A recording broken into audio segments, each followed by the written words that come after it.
Bonjour, nous en sommes au cours numéro 9 de la formation WaterSkipper niveau débutant. Nous allons voir ce cours-ci comment importer un fichier JetCom pour une base de données. Voici, donc nous allons ouvrir WaterSkipper. Voilà. Nous allons commencer par créer une nouvelle base de données.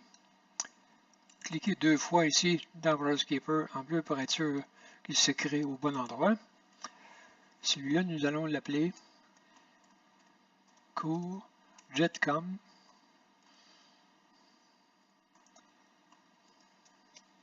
Voilà, créé.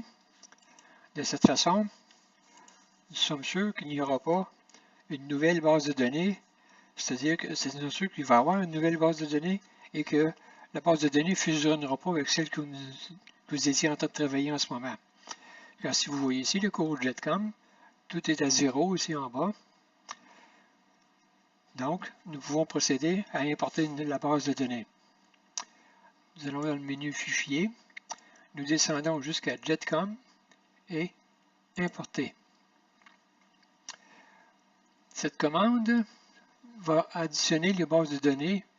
Ceux qui ont un fichier de version 7, 6, c'est-à-dire, il faudrait la convertir de 6 à 7. Nous, on est déjà sur le 7. Donc, là, on demande à quel endroit prendre la base de données. Donc, je vais lui dire, moi, c'est à partir d'une clé USB. Voilà. Et c'est le cours JetCom, ici, qui est déjà converti en JetCom, que je vais exporter au préalable. Donc, ouvrir.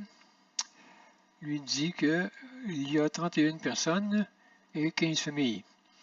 Ça prend environ une minute pour rentrer ça. Donc, procédons. Voilà. C'est déjà terminé, seulement c'est tout petit comme base de données. On voit ici que dossier, cours JetCom, 31 personnes et 15 couples. C'est ce que je vais attendre aussi.